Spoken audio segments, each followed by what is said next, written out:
What's going on, guys? CommandoSanta here, and welcome back to another episode of Jubilee Gardens.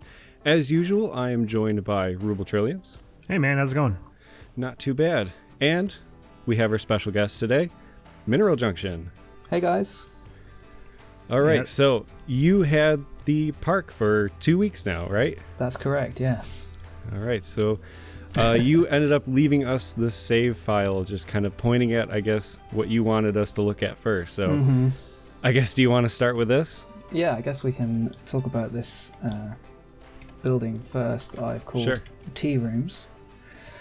And yeah, I mean, what to say really. The idea here was to attempt to kind of carry a little bit of the vibe of your train station outwards with a kind of classic, quote-unquote classic looking building. And to also then just like inject a little bit of England into the park because, you know. Yeah, leave your mark on it. Yeah, exactly, yeah. So I thought, what better way to do that than with a tea room? Yeah, which is something that you see like everywhere in England. It looks awesome, and it looks really nice. Yeah, it definitely does carry the, you know, like the train station is like a very American version of this vibe, and you definitely have the English slant to that same style of architecture. Exactly, yeah, so and it looks good. It's got this little kind of, I mean, in real life, this would actually be like a church tower that's attached to the building. Right. Okay. But, obviously, it's not. It's not a church unless you pray to tea, in which case. I mean, some people do. And rightfully so as well. What did you? I love the little like wooden slats you put in the window. What? That's on the church tower. What are they? Oh, I mean, I don't know. Brackets. I don't know what you'd call that. It's it's the spooky planks. Yeah. Yeah, that looks awesome. Yeah, there's a lot of spooky planks going on in this everything that I've built for you here. Yeah, I mean, that's probably one of the more versatile pieces that got added to the game for sure. It's so good. It's so good, yeah. And yeah, so that tower is meant to be this kind of like sort of limestone type architecture that you see throughout England, especially in this Midlands area.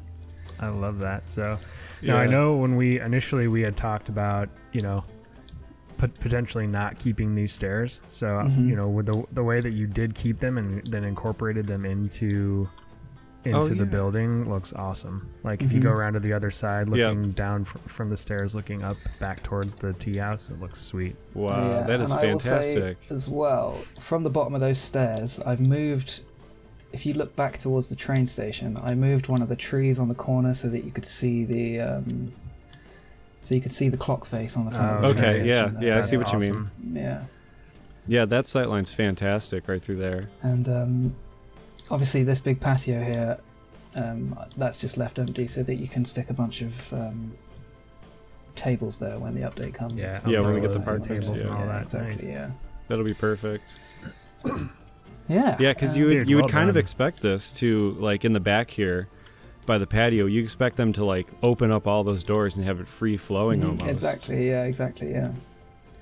And wow, that's fantastic. I like the little side entrance in the front here.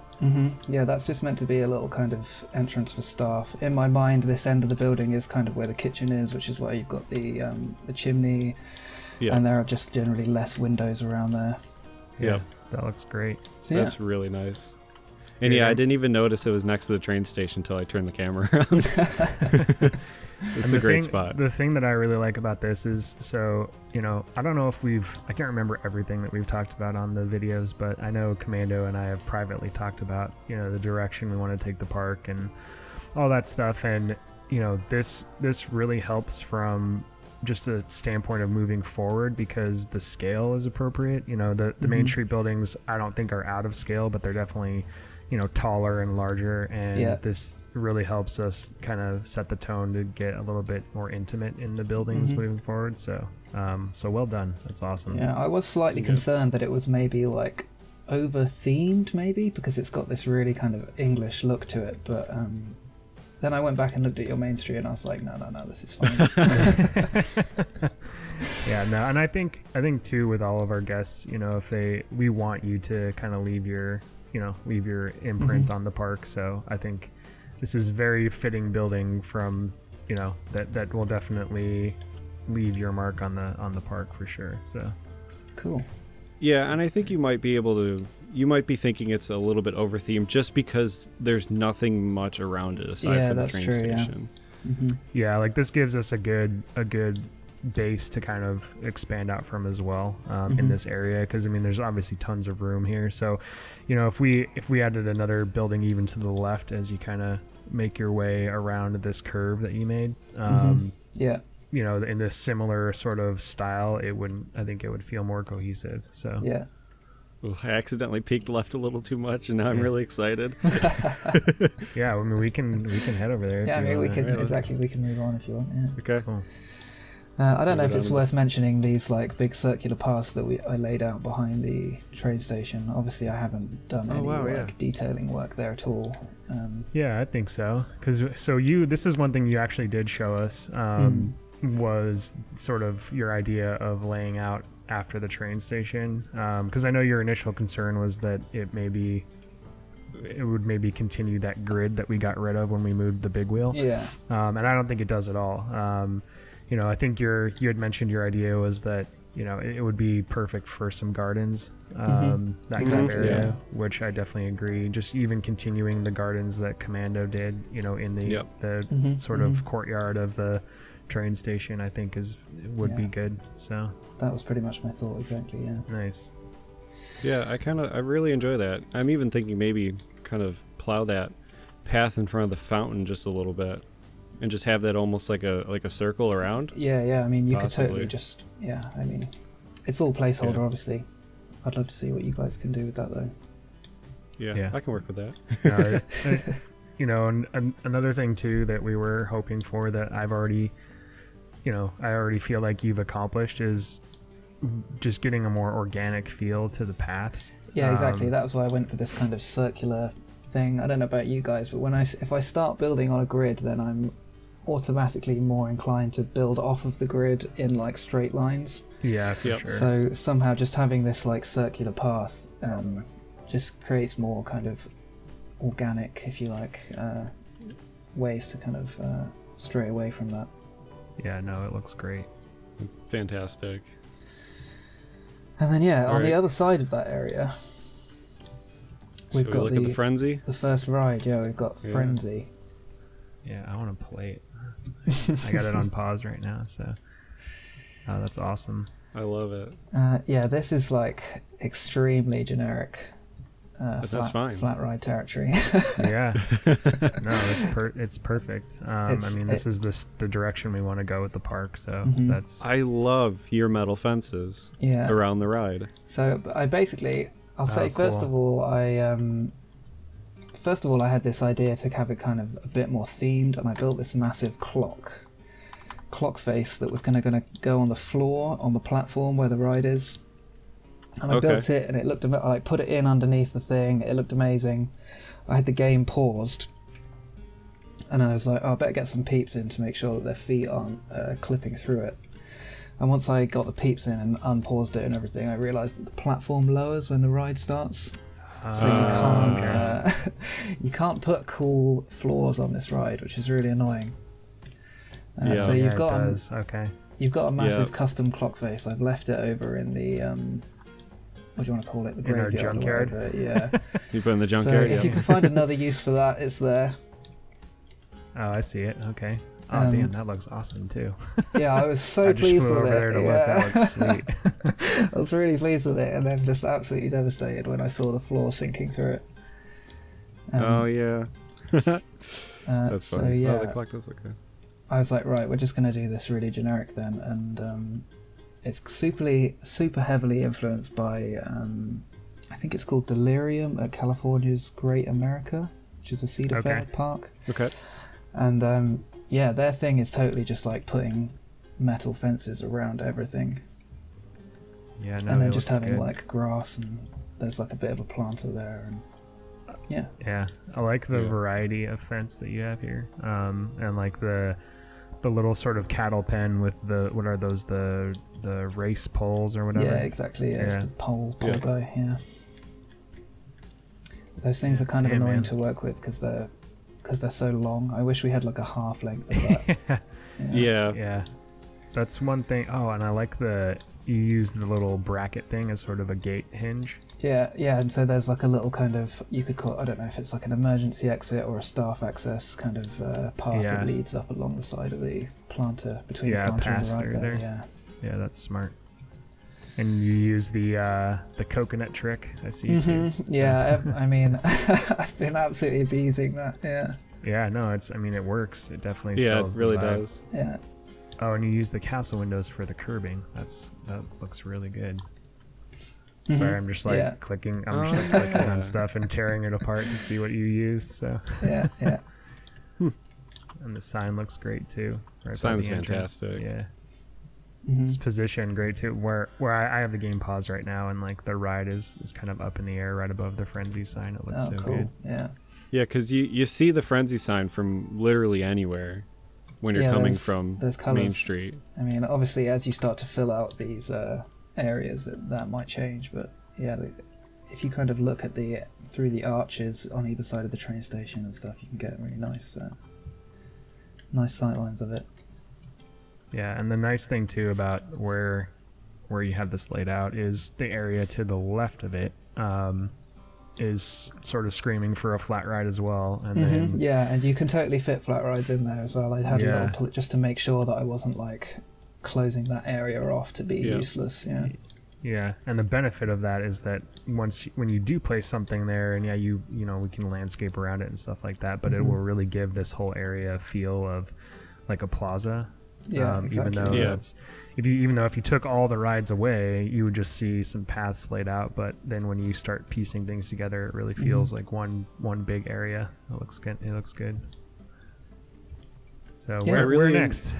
I really like the color palette you did, because you didn't stick to the usual white, yellow, and blue we had going for a while.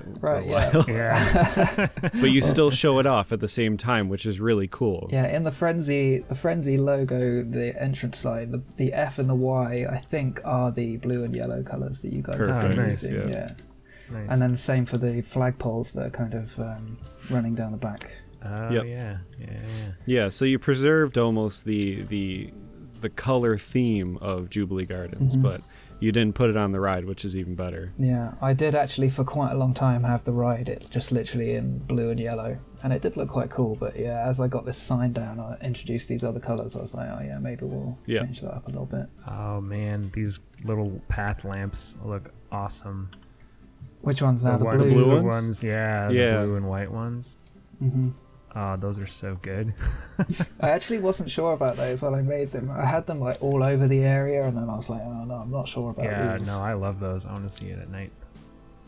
That looks so good. They're super generic. They're exactly what you would expect to see in a park, I think. Yeah, that's really what I was going for. Oh yeah, that looks great. That looks absolutely fantastic. Oh, so you added a light below too. Okay. Yeah, that's the light. I think the base is the light, right? But you have two of the spooky lights up there at the top, right? The light in the base, I think, should be set to trigger mode, so it's not actually doing anything. It's just acting as like a as a little base thing. As a little base for the lamp. Yeah. Gotcha. Okay. But yeah, in theory, you could totally. Oh no, because the spooky wall lights you can't change color or the brightness or whatever. Yeah, or that you can't put them in trigger mode to turn them off, which is really annoying. Wow. But yeah. That's great. That's absolutely great. Yeah, those look awesome. They fit well with like those generic in-game benches that you have. Kind of. I mean, I'm sure you want to save the coaster for last, but if we move up towards this little shop restaurant area, those look.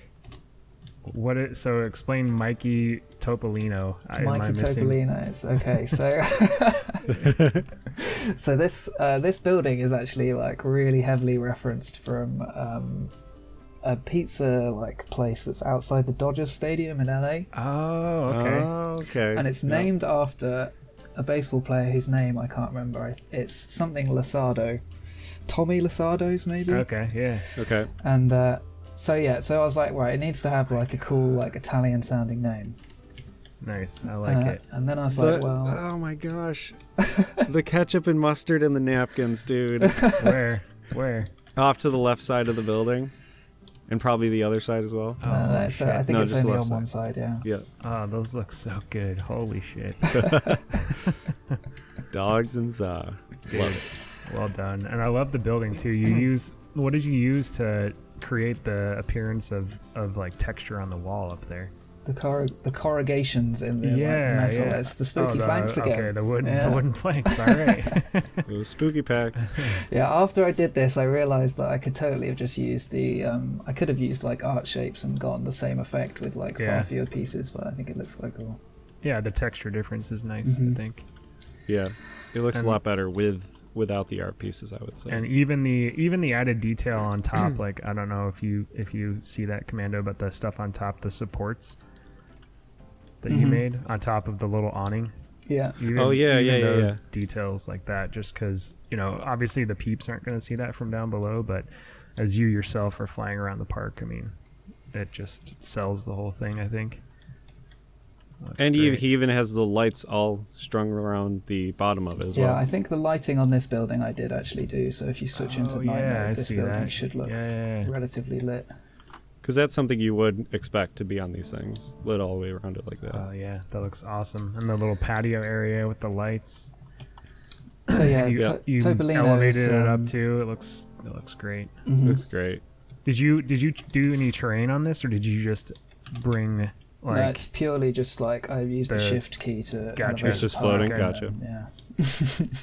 And then hey, more power to you. That's way easier than messing with the terrain, and it looks good. Yes, it is. How'd you hide the curbs though? Is it just all one big plaza? Yeah, it's just one plaza. Yeah, you can see the curbs still. You can see the curb around the edge by the walls, and annoyingly, you can kind of see it around the edges of the shops as well. But you built it in good enough, though. I would say. Yeah. Oh, that looks so good, man. This is great. Yep. And just to add, the Topolino is the Italian name for Mickey Mouse, so it's... oh, that's awesome. So, yeah. That's hilarious. I did not know that. 1932 is the year that Topolino was kind of introduced as this like Italian comic book version of Mickey Mouse. That's hilarious. So that's where you got that like established in 1932. So it's technically awesome. Mikey Mickey Mouse's... That's funny. It would have been Mickey Topolino's, but it wouldn't let me have a C as well. Can we take a look at the back, please? Because the back is great. The backstage of it? Yes. Yeah. I really enjoy that. Oh, yeah. That subtle change in elevation as well. Mm-hmm. Yeah, I mean, that's all you guys, actually, the way that kind of curved path like goes down around to the other side. Oh, yeah. Yeah, it works really nicely. And I figure, I mean, it's kind of just creating a little backstage area here, but however you guys expand the park, you could maybe have some other shops like backing off in other directions. Yeah, for sure. Like this could be it could be its own kind of central area that we, you make the paths kind of curve around, and then you've got a whole backstage area for multiple buildings. Mm-hmm. Yeah, that looks great, man. That's really nice. And then, the toilet, we kind of skipped over the toilet. Yeah. Which... I'm guessing you just didn't get to that. Yeah, exactly. That was I was like, this would be a great spot for a toilet, but I did not have time to build you a proper toilet block. But, that's all right. Yeah. You did. Yeah, that's good a lot in 2 weeks. You did a lot more than we were expecting, and we haven't even looked at the big thing yet. Yeah. Oh man, I love the little round planters too that the trees are in on the sides of the of the plaza there, or the patio. Yeah. It's those coconut things again. It's that coconut, man. And then the tall hedges too that kind of block that path to the back. Yeah, that looks great. Damn. And then, I mean, turn around and then you've got the view of the coaster from the patio. Yeah. And then even the view down the path to looking back at the invert. Yeah, the invert it's really as well. Nice, yeah. Damn. Okay, can we go to the coaster now? Yes. Yeah, that's what I'm looking at. I'm looking at it from the patio and then down the path to the invert as well. It looks so good. I want to say right away, I love the concrete on the ground under the coaster supports and just the sections that are pretty close to the ground. Just the big sea of concrete. Yeah. Yeah, that's something you see quite commonly, especially with like Eurofighters and stuff. The name and the sign for it. Oh, that's amazing. chainsaw. So I should say oh about my god, the, that's awesome. I should That's say awesome. the name came from a little bit from like Saw the Ride at Thorpe Park in the UK, which is also a Eurofighter, which was the influence for this kind of first just to look at the coaster quickly, the first inversion, first element, which is the Immelman after the drop. Oh my god. That was kind of taken from Saw, and then the rest of the layout was improvised after that. But so I was like, that'd be cool to kind of get Saw in there somehow. And then also I just feel like this the lift hill kind of looks a little bit like a chainsaw if you use your imagination. It does, yeah. Oh man. And then the GIFs, the photos and GIFs off to the side. Did you see that, Commander? Yeah, what is that thing to the left of the GIFs? Is that the staff entrance, the almost caged-in area? It's part of the queue, That's I think. part of the queue, yeah. Is that part of the queue? There's just like a little kind of emergency exit because it's, covered. It's a covered area, and I think it's also the bit of the queue that's closest to the path, so it just seemed to make sense to have, gotcha. I just have an exit there. I just started walking the queue, so... Yeah, that's also the kind of thing where, like, if the ride were to be closed or broken down, like they would let people exit there instead of going all the way back to the entrance. Exactly, yeah. So good.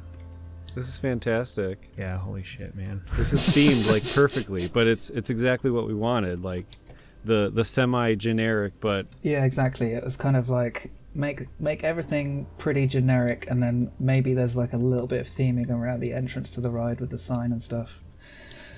But everything else is just kind of generic. I'm just noticing that I forgot to move these wooden posts from the roof of the station, so that's embarrassing. Oh yeah, we can remove that, but yeah. That's okay. I did the same thing, I think, with my transfer track on the Mind Racer coaster. Yeah, I think the wooden beams are still on there, or at least you deleted them, yes. Oh man, this the thing that I love about the queue is it's pretty substantial in length, but the way you've sort of woven it into this area. Yeah, I tried to keep it fairly compact without being too short, which is kind of tricky to do, but for sure. Yeah, and also really without good. just making it like loads of cow pens or right. The access way in the far side of the station's really cool. Where are you talking about? Are you around the on back the other now? side of the station, in the back? Where like the track is? Oh yeah. Okay. So that would be like staff. Yeah, staff. Okay. And with a little truck. Yeah. The truck. Oh yeah, that's one of your trucks. Yeah. Yeah, the truck was really just there so that I could see if you could feasibly fit a vehicle underneath the track there, which thankfully you can. And you can. Yeah. Yeah, we should. We'll toss a link to the workshop because your trucks are really good too. You have a couple vans too, I think, that are awesome. So yeah. And then the transfer track, I just kind of Yeah, we were talking about the transfer track. Yeah, I watched. I like it. Yeah, I think it came out pretty cool in the end. I watched loads of Eurofighter stuff, trying to find like some kind of sense to make some kind of sense of their transfer track. But it seems like there's basically no rules when it comes to Eurofighter transfer tracks. Sometimes they don't even have one. Sometimes they do, and it's at like a crazy angle. Or so I just kind of did this simple thing. I think it came out. And it really looks like it's an option that you would get for this roller coaster, in Planet Coaster, that is, because you did like the diamond plate walkway that connects to the other walkway, and little button presses and stuff. That's great. Oh yeah, I see the controls for it over there. It almost looks like you would get underneath. this, you would get this as an option. That's great.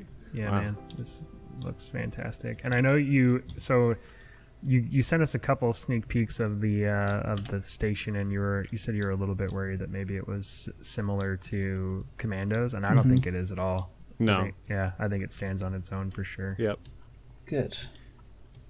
And it got the little it's cover far enough for in the park the too, operator and stuff there too. Yeah, he's got his little hut with the little no-name Landia. Oh, and you've got the lights on the wall. The little like departure lights. Yeah, it's I really wanted to get that.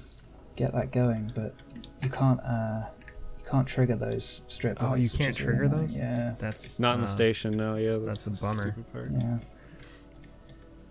Yeah, I really wish that you they can just put it had right those. They had those in the game automatically, but they don't, sadly. Yeah. Oh, like a piece itself. Yeah, just like a little like red and green light. Oh, that looks great though. Sweet. So This is now great. I need to, like, I haven't even looked at the layout yet, really. I've just been marveling at the station and queue area. Yeah, I mean the layout. Yeah, I mean I'm no coaster expert. The idea was really just to make like a really compact, quick little Eurofighter layout. Yeah. And I'm going to throw a POV of it at the end. So Sweet.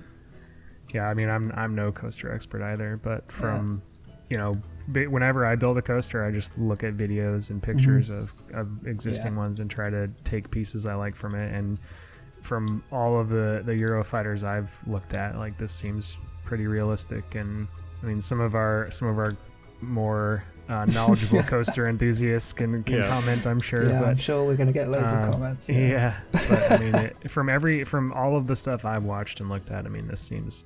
Yeah.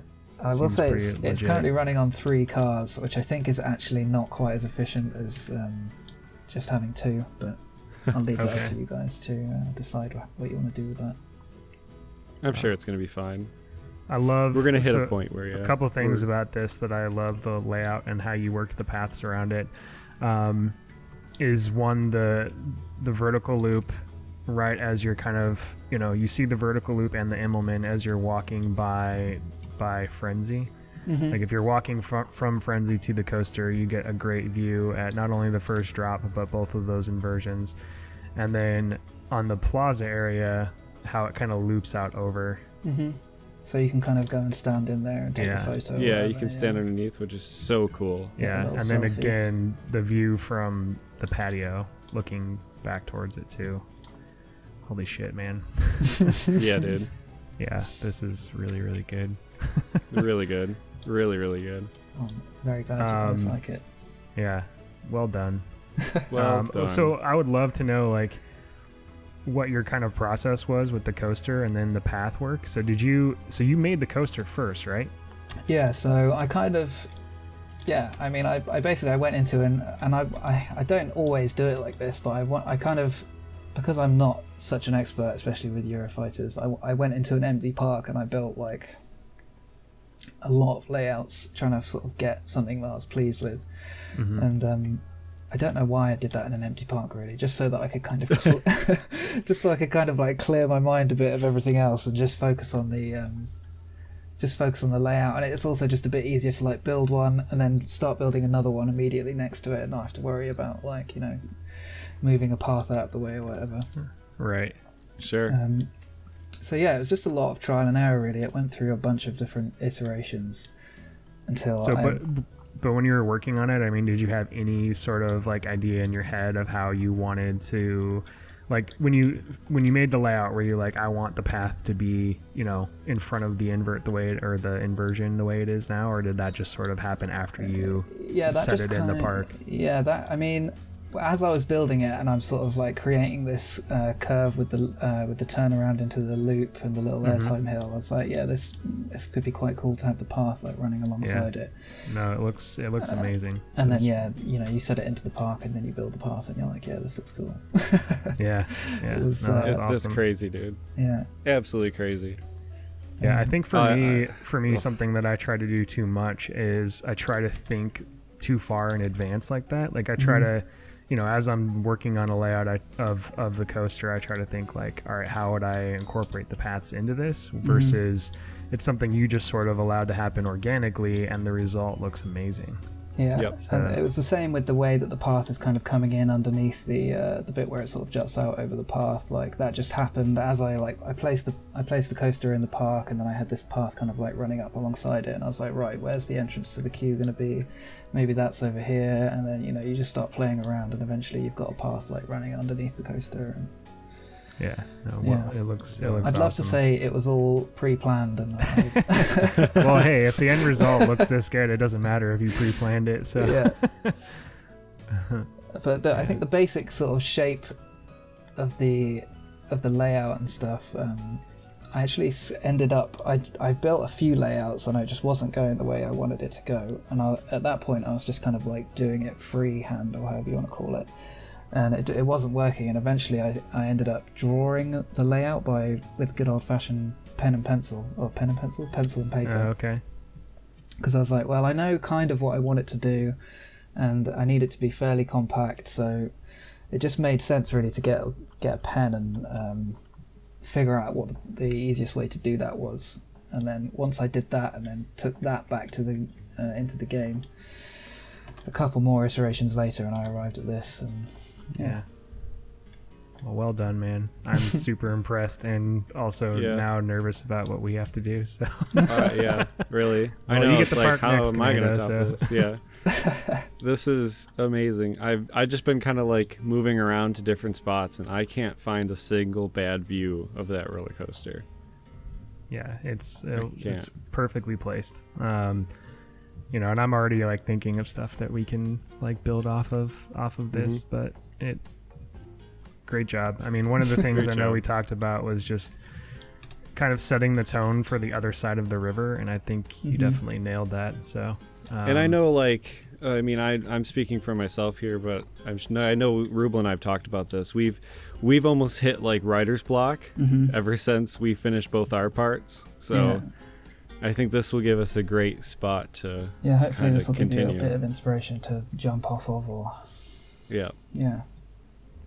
And that was pretty much like half of the point of like having guests like you on, which is exactly what we wanted. So yeah. Congrats. Oh, good. I'm glad it's worked out for you guys. Well, hopefully it was fun too. Oh yeah, I had a great time. It was really fun. Yeah. Well, I know. So something that I know several people have encouraged you to do is start a YouTube channel or start streaming or things like that. So I know you at least have a channel, and you said you don't really have much in the way of videos up there now, but maybe tell everyone what your plans are there, and then we'll do our part to make sure people can kind of connect with you that way, whether it's Twitter to hear about future updates, or at least direct them to the channel you do have. So yeah, totally, man. I appreciate all the encouragement, and it's like the more I do this, the more I'm like, I definitely need to start doing something, creating some kind of well, I hate to call it content because it just sounds so sterile, but you know what I mean. Yeah, I definitely am planning to start doing something. I just need to figure out what my next project's going to be, really, because I'm now just out in this like no man's land of having. I mean, I've got old projects that I could go back to, but because of the Shy Guys World competition, I haven't opened my old park files for months at this point. So I'm up for starting something new, and I think I'm going to try and record it and see what happens. Yeah. Good. Well, what we'll do is I know it's Commando's week, but if I'm sure he doesn't mind putting a link to your channel and to your Twitter as well, so people can. Yes, I will. Yeah, awesome. People can start subscribing and look out for content, and then I'm sure through Twitter you'll kind of announce to people when things are kind of up and running. So.